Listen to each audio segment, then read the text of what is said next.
السلام عليكم اخوان. في هذا الفيديو الندوه الصحفيه للمدرب المنتخب الوطني طارق السكيتيوي من بعد ما فاز على منتخب جزر القمر ب3 أهداف ل1. عندي سؤال الاخوان، بغيتكم تخليوا لي في التعليق شكون هو اللاعب اللي يستحق يكون مع وليد الركراكي في كاس افريقيا من هاد اللاعبين اللي لاعبين حاليا في كاس العرب، من الهجوم ولا من الدفاع ولا من الوسط. بغيت الراي ديالكم. المهم ما تنساوش واحد لايك وبارطاجيو هذا الفيديو. هذا كنشكر اللاعبين على العقليه ديالهم، انه لاعبين الحمد لله اللي ناضجين، اللي عارفين المسؤوليه اللي منقات على العاتق ديالهم. مقابله ما كانت سهله بتاتا ضد فريق اللي من خلال الاناليز اللي درنا له بين على ان عنده لاعبين يمكن مغمورين ولكن عندهم امكانيات كبيره خصوصا في الاطراف، وكذلك في وسط الميدان، واللاعب رقم 17 كذلك، وعندهم واحد لو سيركوي اللي يمكن له الا سمحنا لهم باش يلعبوا يمكن لهم يوليو خطيرين بزاف. واللي كيأكد هذا الكلام هو النتائج ديال البارح، الهزيمه ديال المنتخب التونسي، الهزيمه ديال المنتخب القطري. كنا لاننا حنا مره واحده اخرى مشكورين اللاعبين على العقليه ديالهم. تعاملنا بواقعيه في الشوط الاول بجديه رغم الصعاب اللي كانت قبل المقابله. الشوط الثاني يمكن الطريقه ولا السيناريو اللي مشى به المقابله ومشى به الفريق الخصم، انه دار 4 في الهجوم، يعني بغى يرجع الكل في المقابله، جعلتنا حنا نديرو اختيار اخر اللي خلينا اننا نشدوهم في المرتدات. نظن اننا نجحنا، الا اننا ما سجلناش، لان جاونا في هذا لو سيناريو 3 ديال الامكانيات في المرتدات باش كان يمكننا نسجلوا اهداف، اضافه لضربه الجزاء اللي كنظن المنظور ديالي انها تحيدت لنا واللي ضربه جزاء 100%.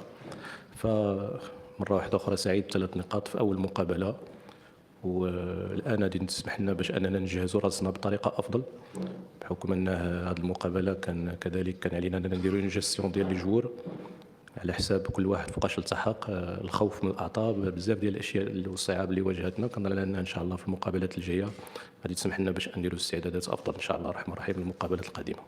شكرا. اولا كنبغي نشكر اللاعبين على القتاليه ديالهم. مباراه كما قال السي طارق ما كانتش مباراه سهله، خصوصا في البطوله العربيه. ما كتعرفش ان هناك منتخب سهل. بطوله عربيه قويه. كان الاهم لينا في هذه المباراه هذه هو اننا نحصلوا على 3 نقاط، اللي هي كانت المبتغى الوحيد ديالنا، اللي تخلينا اننا نلعبوا المباريات الجايه بواحد الثقه. الحمد لله اللاعبين يعني اداو لي عليهم وكسبنا 3 نقاط. كنبغي نشكر الجمهور اللي كان حاضر وكان ساندنا في هذه المباراه. كل اللاعبين يعني مشكورين. الجائزه ديال افضل لاعب بالنسبه لي هذه جائزه ديال الفريق ككل. ما عندناش لاعب واحد، حنا مجموعه هنا جينا باش اننا نرفعوا الرايه، واننا اللي دخل فينا كيأدي الواجب ديالو، واللي جالس كيشجع لنا على قلب واحد. وان شاء الله اننا ننساو هذه المباراه هذه ونفكروا في المباريات اللي جايه.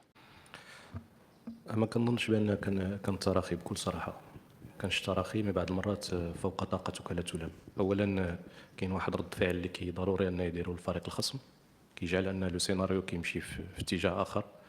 يمكن الحافز ديال الفريق الخصم هذا يعني طبيعي. لانترانسيك ديال داك اللاعب اللي منهزم ب3-0 كيخصو يدير واحد ردة فعل.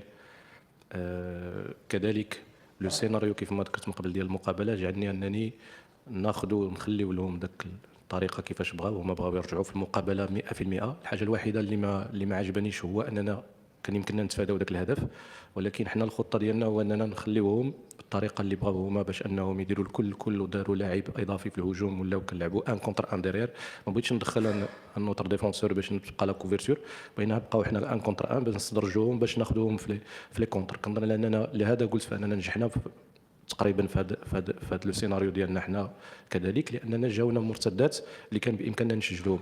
نظن الا نتذكر كانت الكره ديال البركاوي، كانوا كرات كثار. كان كره ديال زحزوح، ضربه جزاء اللي ما تعطاتناش. كان يمكننا اننا المقابله تخلص ب5-1 او ب4-1، وكان يكون احساس اخر. كاين كذلك العامل ديال العياء. بالنسبه نعطيك ليكزومبل بالنسبه للاعبين ديال لي فار، كنظن بان لا قبل المقابله الحجم المقابله اللي لعبوا ولا هذا داك لا فاتيغ ولا داك الانرجي اللي بذلوه اللاعبين باش يجهزوا راسهم في داك المقابله، لا قبل المقابله من داك الحجم ولا بعد المقابله، زيد عليها السفر، راه كتجعل الانسان انك يجي خصو عاوتاني كذلك 3 ايام ويدير مقابله ماشي من سهل. لاعبين اللي لعبوا في زامبيا، لاعبين اللي لعبوا في نيجيريا، يعني كذلك هاد اللاعبين راهم لعبوا هاد المقابله ما داروش حصه وحده، بالمقابل الفريق الخصم راه 15 يوم وهو يعني في معسكر مجمع وداروا المقابله ديالهم ضد الفريق ديال اليمن. كنا هادو اشياء يعني اللاعبين لهذا فكنشكرهم على المجهودات ديالهم، لان رغم هاد الصعوبات هذه في وسط الملعب يمكن ما كتبانش على برا، ولكن في وسط الملعب حسينا باللاعبين. راه كذكرتي واحد النقطه مهمه، عندهم واحد الروح مقارنه ب ب ب بالنتائج اللي داروا البارحه. فذكرتوا بان المغرب يعني ما مشاش في هذا الاتجاه هذا، ما مشاش باش بالرجالات ديالو، الرجالات ديالو اللي كانوا في وسط الملعب. انا كنت كنشوف لاعبين اللي في لافاتيغ كيخرج القوه من الضعف باش انه يدير داك لو روبلي، ولا باش انه يدير ميم سور لو بلون فونسيف العياء راه كيلعب دور. لانه كذلك سعيد لانني اضطريت انه لا اللاعب سعدان ولا اللاعب حمد الله اننا نجريو، حتى هما كانوا لعبوا متاخرين، اننا نجريوهم ما لعبناهمش باش اننا نوجدوهم ويكونوا جاهزين للمقابله اللي جايه. تعرفوا اللاعب كارتي، اللاعب بن طايق، يعني اليوم يعني بزاف ديال الاشياء ما كانش يعني مثلى باش اننا نجهزوا لهذه المقابله، ومع ذلك هاد اللاعبين مشكورين على النتيجه اللي عطاونا، الحمد لله عليها. ان شاء الله لا الاشياء الايجابيه ولا السلبيه، هذه الايجابيه نحاولوا نبوفينيوها، الاشياء السلبيه نحاولوا نصلحوها ان شاء الله الرحمن الرحيم، ونتوجهوا للمقابلات الجايه بتجهيز افضل ان شاء الله الرحمن الرحيم.